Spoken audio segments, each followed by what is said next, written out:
10 years ago, if you asked me this question, I would have said, what's my voice in front of this multi-billion-dollar corporation? But the reality of it is that there's nothing more powerful than the voice of even a few committed citizens. And not only does it work, it's the only thing that works.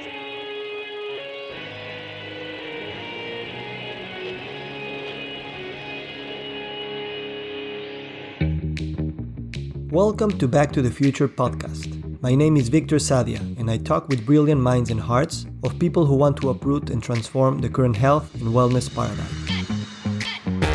Good morning, good afternoon, good evening. Today we have Dr. Pankaj Vij. Dr. Pankaj Vij is a medical doctor from the prestigious All India Institute of Medical Sciences. He is the current director of the Lifestyle Medicine Global Alliance and a member of the board of directors of the American College of Lifestyle Medicine. Dr. Vij is the author of the book Turbo Metabolism: 8 Weeks for a New You. Thank you so much for being with us. Thank you. It's a pleasure, Victor. I've heard great things about the wonderful work that you're doing, and it's a pleasure to meet you. Thank you. So, can you tell us a little bit about the first years in medical school? I know you went to a very prestigious med school in India. I did. That was a long time ago, so I'll see what I can remember.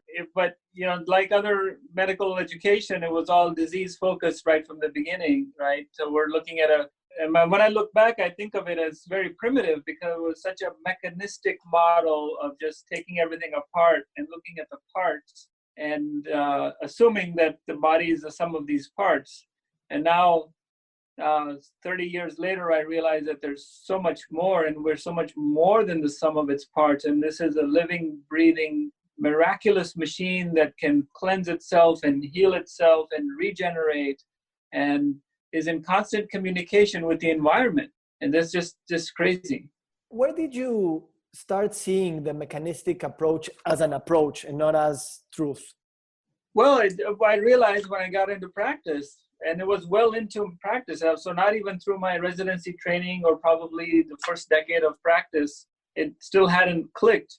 But it was probably after 10 years of being in practice that it became evident that there's this whole living system, the biopsychosocial system that's in place. And it's not just that if you can fix this one broken part, like in a computer or a car, that the whole thing comes together again. Because again, it's this dynamic interplay between the cells inside the body, but also the environment outside that has such an important role to play. Was there a specific episode in your clinical practice that really frustrated you, or a bunch of them? Well, it was a bunch of them. It was a frustration that, we're not really going after the root cause, and all that you do is just keep adding more and more and more medication on top of what the person's already taking. And probably the precipitating event for me was a very close family member actually had what you would call a catastrophic illness. And that was what brought it all together. And it really made me delve into power of lifestyle in a serious way. I mean, you learn about it, but it's always sort of this peripheral thing. Hey, you should, eat healthy and go exercise. We tell the person as they're walking out the door as if, no, they're not going to do that, and I'll just mention it. But in reality, this is the most powerful tool in our toolbox that is largely underutilized or even neglected. Before we go into that, I've heard you mention that it's really not our fault. It's not really a lack of willpower that people have to eat and behave the ways we socially behave. And there are other forces that are really driving behavior and structural inertia that's really behind everything. Could you talk about that? Well, it's so much of it's, we are a function of our environment. And there are people, even in affluent countries, that live in food deserts where, you or I wouldn't even want to drive to those places because we would be scared. And yet a significant chunk of the population, even in affluent countries, lives in these places where they don't have access to fresh fruits or vegetables, don't have a place where they can safely exercise, don't have social support. They don't even have a safe environment where they can walk outside and not worry about getting mugged or shot. And we're talking about affluent countries, not even talking about the rest of the world, the developing part of the world, places like, large parts of Asia and South America and others where, it's not their fault. It's just, it became luck of the draw, right? Why were you born in this part of the world and not that part of the world? And what about the industries that are really also part of the problem, I'd say? The food industry, the pharmaceutical industry. Absolutely. So, and it's what's shameful is that we are subsidizing those very industries to provide, junk food, fast food, factory farmed animals that are fed factory farmed crops like soybean and corn that are mass produced. And then we eat those things that are called food, and they're not even food. They're not even edible. But we're subsidizing people to get that food, to eat it cheap, and then they get sick. And now it's the society's problem to take care of all these people with metabolic diseases coming from eating foods that we subsidize them to eat. It's almost like we're encouraging them to do something, and then they get hurt, and it's our problem. So it's a double price that society is paying. Do you think that as physicians, we also have this responsibility, not only to get involved in lifestyle medicine, but also talk about the structural forces and the government role in its potential change? I think we do, and more I'm realizing this. I mean, 10 years ago, if you asked me this question, I would have said, what's my voice in front of this multi-billion-dollar corporation? But the reality of it is that there's nothing more powerful than the voice of even a few committed citizens. And not only does it work, it's the only thing that works. I'm paraphrasing Margaret Mead. And, it's worked for getting people to wear seatbelts. It worked against getting the public to become aware of the dangers of smoking, which was probably, getting people to quit smoking or decrease the number of people smoking is probably the biggest triumph in public health in the history of mankind. And if we can do that, if we all unite globally, we can have a voice that creates awareness that'll be much louder than the voice, even with corporations with deep pockets. How did you get to lifestyle medicine as a field? Yeah, so as I was saying, about 10 years ago is when I started having this realization. 10 years into practice, was more than 10 years ago actually, that this approach doesn't really work. And thinking back, the way we were trained, this reductionistic approach of training, works really well to foster that mindset that everything that comes to you, you think about pills or surgery as a fix. To the extent that when I was trained as a Western medicine physician, still practicing in India, patients would ask, okay, what about my diet? What foods should I be eating or not eating? And I would say I have no idea, because that's just not part of our training mindset. Whereas in that environment, in more traditional types of medicines like Ayurveda is practiced in India, that's the first thing they talk about is, what's your digestive health like? What are you eating?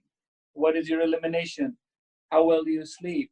What else is going on in your life? And looking at a holistic. So the patients were asking because they were coming from that mindset. And as a Western trained physicians, we were saying, hey, that has nothing to do with it.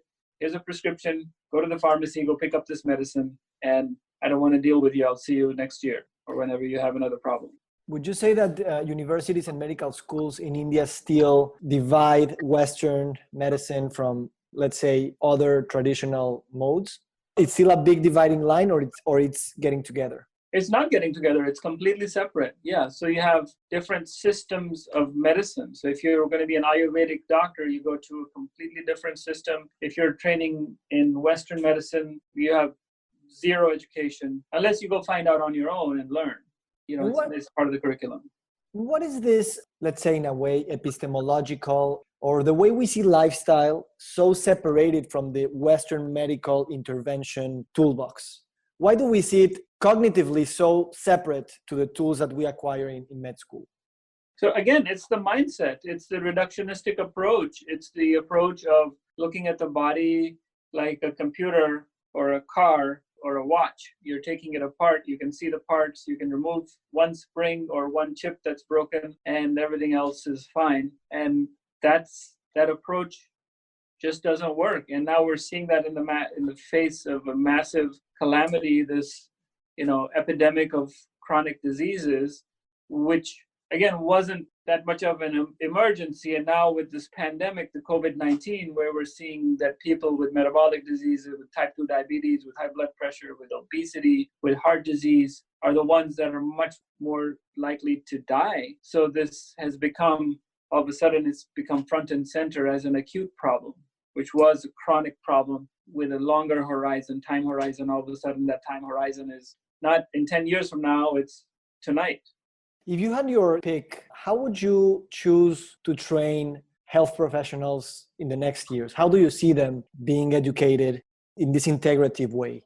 Yeah, so you said the word integrative. Absolutely. So, and it's happening already in the US medical schools. And even before training, I think even in the selection process, right? We need to select people with that holistic mindset, with an integrative mindset, not the mindset of being an auto mechanic, but the mindset of not being a cook that goes by a cookbook, but a chef that looks at the whole thing and a more creative way of coming up with a solution that is geared towards that individual in their situation, in their circumstances. So even before training, we are starting to select people. For example, in the United States, the medical school admissions test was changed, and they took out a lot of the hard science of physics and mathematics, and they put in a lot more psychology and sociology and those sort of the softer skills that really help us understand the person and what's happening around them in a much more holistic way. And yeah, lifestyle is foundational. We should all be experts in that, not only for our own health, right? We need to model that behavior ourselves, and then we can share it with the people that come to us for help. How do we do that process?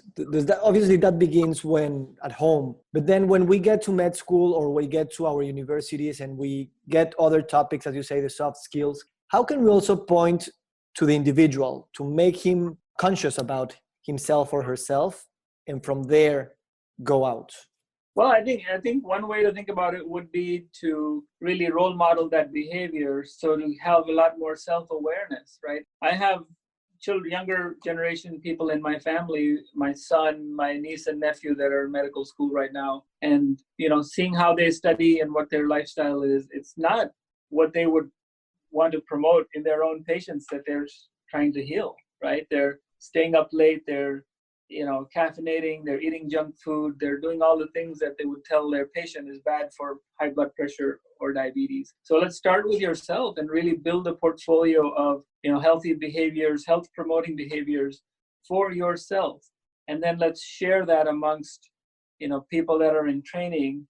And that should be the way of life, and that should be foundational. So that when they see a patient, the first thing shouldn't be, let me pull out my prescription and write you a blood pressure medicine. The first thing should be, let's talk about what you ate over the last 2 weeks. How much exercise are you getting? How's your sleep? How are your relationships? Where do you live? Right? What kind of environment? What's on your mind? How much stress do you have? And it's all those things that if our patients see what we're doing, they're much more likely to be convinced to change. But we need, as Gandhi says, be the change you want to see in the world. Did that happen with you as you evolved your role as a physician? It absolutely did. Absolutely. Because I realized as I'm reading about many of these things, I wasn't practicing it myself. And so, as I started to change, I found that I was much more confident and comfortable in talking about it.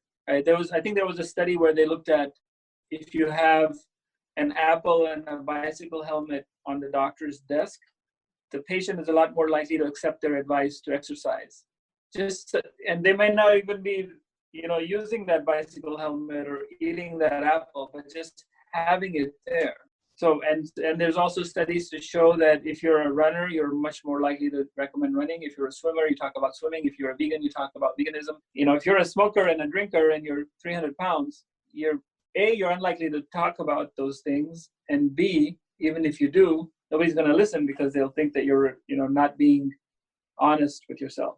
In Mexico, we have a general narrative that chronic disease is really incurable and it's just a slow decline.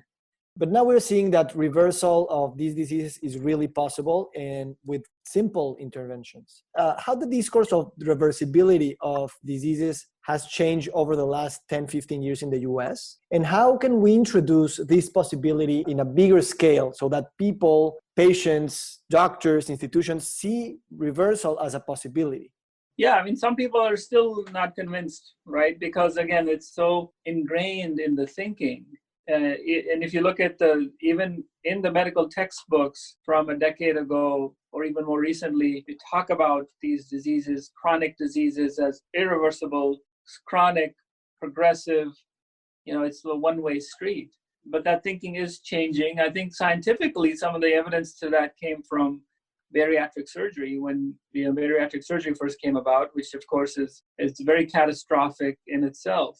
But we found that if you do a gastric bypass on someone, not after 6 months or a year when they lose 100 pounds, but within days or weeks, their blood sugar is normalized. So then that immediately turns the idea of irreversibility up on its head. And that had to be accepted by the scientific community. And not only was it accepted, it was embraced, because the surgeons started saying, look, our bariatric surgery is a surgical cure for diabetes, right? So, yeah. But if you think about that for a second, what is actually happening in the body, and can it be done without having to put somebody under the knife? And the answer, of course, as you and I know, is yes. I guess that the challenge here is that for us, it's now really obvious to see things this way. But when we are thinking in the old paradigm, the whole system outside of us and the whole thinking machine works in this reductionistic approach. How can we change the way we think? Not what we think, but the way we think. Well, what I'm finding in my world is that it's when you have even a few people, now we have more than a handful of people that have actually experienced this reversal, they become the spokespersons, and they're going around talking about their transformation, their health transformation. And for example, we do these groups called HALT, Health Achieved Through Lifestyle Transformation. And we have patients who've done really well, and they keep coming back, and they're actually our marketing people, because they go and talk to new folks that might be skeptical. They come back to the groups and talk about the people that are just starting and say, hey, look at me. My A1C was 11 and now it's 5.9. This is my old pants. This is my old shirt. My belt size was over here. They're bringing old belts and they've had to make more holes in them. And, they become your evangelist, because you're literally giving somebody their life back, and it's absolutely transformative.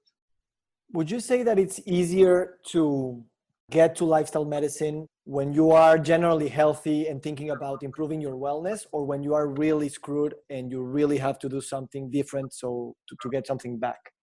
I think it's the latter. I think most of the people that I've seen, and if you look at the experience at the Cleveland Clinic from Caldwell Esselstyn and others, it's people that were at the end of the rope. They were told that there's nothing more that can be done. Or it can be someone with diabetes who's been told that the next step is that they have to start injecting with insulin. That's a big one. And they'll come in and say, I'll do anything. I don't want to stick myself with a needle 3 times a day. Or somebody's had a massive heart attack, and that's their wake-up call. And incidentally, those are the same things. The catastrophic events are sort of the quote-unquote teachable moments where people have quit smoking and made big life-changing decisions, because honestly, they were desperate and they had no choice at the time. So I think it is the approach of, you have to jump in the pool. The water is cold, but you have to just jump in. But just dipping your toes and splashing with a little few drops doesn't really work, because you're going to keep running away. What has been your experience with the role of the community as the creator of health and wellness, and not really just focusing on the individual, but on building networks that really empower communities to pursue health and wellness? It is all about community. Again, the biopsychosocial model tells us that bio is just a big part of it. The psychosocial is all about your environment, your community. I love the work that the Blue Zones Foundation has done, for example, and they've shown that when you change the community, when you give people access to the things that they should be having access to, they get it. It doesn't matter, if how well educated they are or how wealthy they are. If you provide an opportunity for people to do the right things, the majority of people, over 90% of people, will make that choice to go for a walk outside, to go to the farmer's market if they can have fresh fruits and vegetables available, to connect with one another, to help someone who's in need. The majority of people will do that all over the planet. And I think that's why we have survived as a species for so many millions of years, because in essence, we're all decent people wanting to do the right thing, or the vast majority of us are. What about the role of technology? Because for years, we've seen enormous technological advances, and we know that there are many possibilities that technology will bring. But at the same time, we know that health and wellness It's not about having the latest gadget or the best micro camera or nanotechnology. How can we best think about how to use technology to empower us in this voyage? Well, I think it can go both ways, right? Technology is a tool. And I think in a lot of ways, you think about it like fire or the wheel, right? When humans first discovered fire, it opened up a tremendous vast number of things that you could do with fire. You could cook, it provides light. There was foods that were inedible that could be edible. And in a lot of ways, technology is like that. So used properly, you can connect with other people, you can get access to information that maybe was the purview of only a few selected folks. I mean, look at what's happening during this pandemic time. We're connecting, from so far away, and you look at physical distancing versus social isolation. So one doesn't have to be socially isolated, even though we might be physically distanced. And this COVID-19 has provided a great example of that. We can have access to, I do so much of my learning from podcasts and from YouTube videos and from, remote ways of learning. And you can do a whole university course without even having to leave your apartment. So technology is amazingly empowering. At the same time, just like fire, if you misuse it or abuse it, you can get addicted to video games or addicted to, watching, Netflix binging and watching this, hours and hours of content without even getting up. But overall, I think technology can provide a lot more power to the individual. It's very difficult to seclude people or keep them ignorant if they have something as simple as a smartphone, because essentially you have in the palm of your hand access to the entire world's knowledge base if you just know how to figure out how to find it. If we are getting more knowledge about this, how do you see the role of corporations in the food industry, the pharma industry, the agro industry to, there's no denying that things are changing, how they can evolve into this new way of thinking and really be part of the solution and not part of the problem? Do you see a possibility there? Absolutely. And I think it comes from the individual. It comes from the consumer. Right? If the customer wants plant-based milks, look at what's happening to the dairy industry, right? First, they were trying to fight it. Now, they're buying up these companies that own the plant-based milks, whether it's oat milk, almond milk, coconut milk. I don't know what's more popular in Mexico. But once the consumer wants it, right? Once drinking water became popular, the big soda companies bought up the water side bottling plants. So it's all about the consumer. The same thing going back to your question about physicians, right? If the patient comes in and says, I'm not looking for bariatric surgery, I'm not looking for, the fanciest, newest insulin, doctor, I'm asking you, what can I do? If I were to, 100% committed to do anything that you ask me to do, what should I do so that in 6 months from now, I'm in a better position and I can half my prescriptions? If the patient comes and says that, then the doctor or the provider or the corporation, whoever it is, has no choice except to figure out what it is that they can do to make this patient, this consumer, this client a happy customer so that they stay with me. Staying on the topic of corporations, how can corporations, and now I'm talking about corporations in general, be more effective in educating and empowering its own team, its own employees into this mindset? How do you see the importance of that role and how can they achieve it? Well, it's important because their employees, their workforce are also living in they're coming from the same communities, the same societies that these corporations' customers are coming from. So if I'm a corporation and if I have half of my employees are overweight, obese, so with metabolic disease, I'm spending so much of my profit on just keeping them coming to work. So if I can take care of my employees and feed them the right food and give them the right information, not only is that good for my bottom line, but then I can pass on that same information or the same products to my customers so that I can keep them healthy enough. If they're healthy, they're going to be my customer for long term. If they die, then they can't be my customer anymore. So it's actually a win-win situation for everyone. And there are corporations that are realizing that and starting wellness programs. And I saw this number somewhere where it's a 4x return on investment. So for every $1 I spend, I get a 4x return back from decreased sick call, from decreased absenteeism, and from increase in loyalty from my employees. Which then, why shouldn't that trickle on to my customers? Why shouldn't I be thinking of them as the same way? Because after all, customers who's keeping my business sustained. What are you currently working on? What are your big projects now? Well, I'm working on my third book, actually. I wrote Turbo Metabolism, which we spoke about, and then I was involved with a very neat project called Aftershock, where we wrote about the future of health and wellness. And this third book that I'm working on is actually a book for young doctors and medical students. And I think it's going to be very inspirational to give them examples and stories of, some of the most revolutionary advances in medicine. But a big chunk of that is going to be self-care, because there's nothing selfish about self-care. And if you take care of yourself, your physical, emotional, your psychological, and your spiritual health for yourself, that emanates to everybody around you, your friends, your family, your neighbors, your patients, and you can be that much more effective. And I think that's very motivating, because we are self-selected people who want to care for others and want to make the world a better place. Absolutely. And at the same time, doctors are really in this dilemma where the system is really working in a certain way and they want to change it. And at some point they have to make their own path, and probably they won't be the most popular who's really criticizing what the status quo is. So a book like that really makes sense to empower and reach within so that we can then go out. And the other thing that I'm very excited about is the Lifestyle Medicine Global Alliance, where we're working with people like yourself to really bring up the lifestyle movement up globally.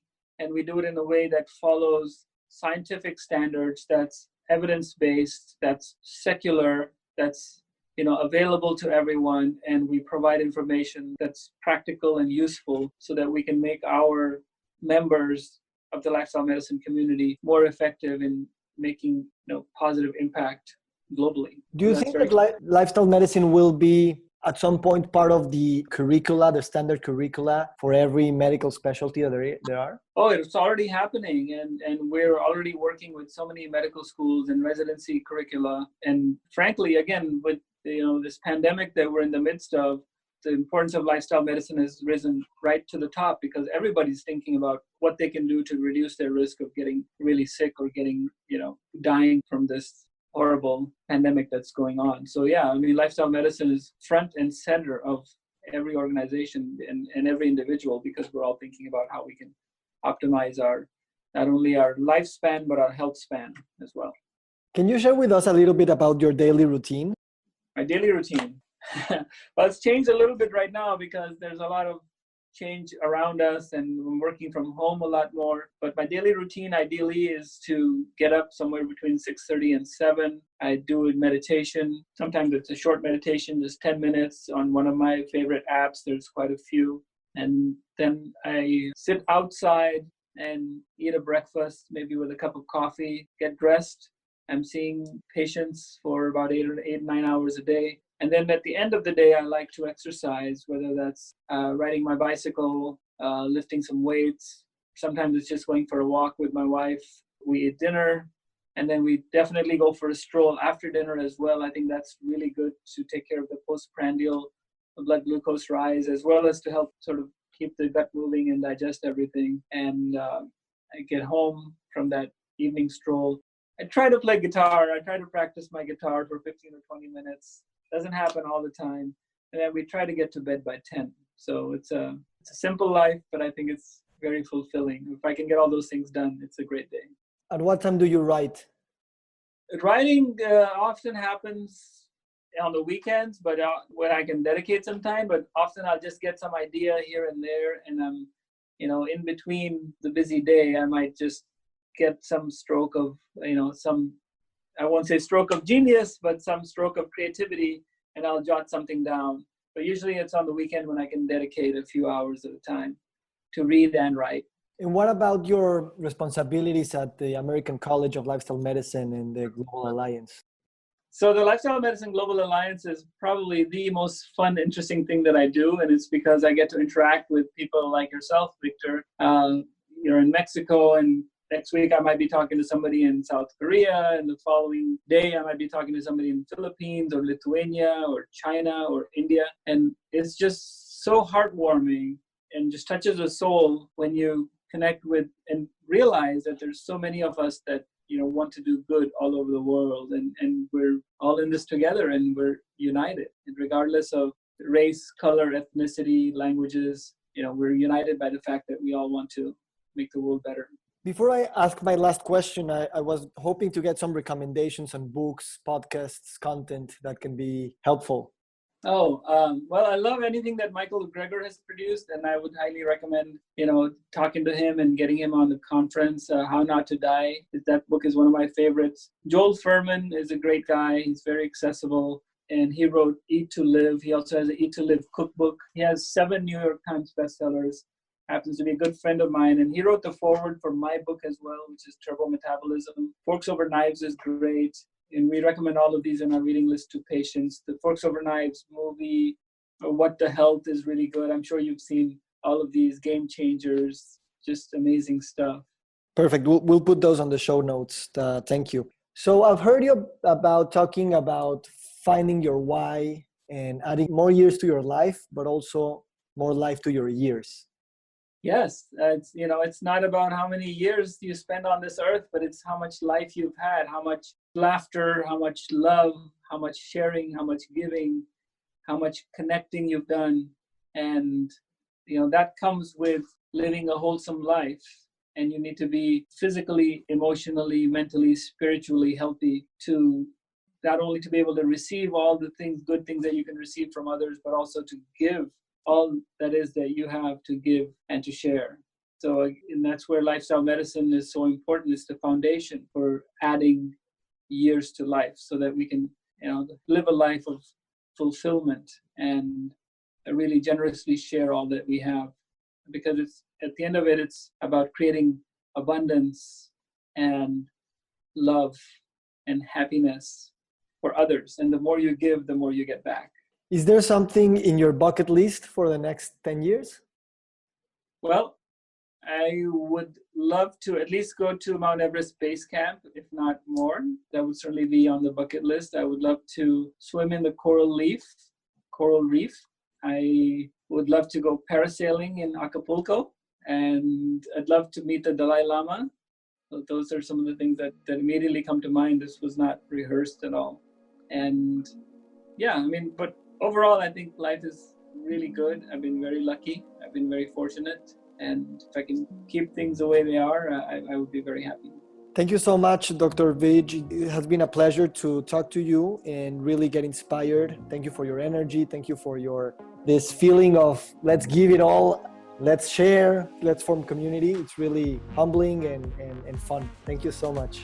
Thank you. It's a pleasure, and I love to meet you in person very, very soon. And thank you for all the great work that you're doing as well, Victor. Thank you. Have a great day.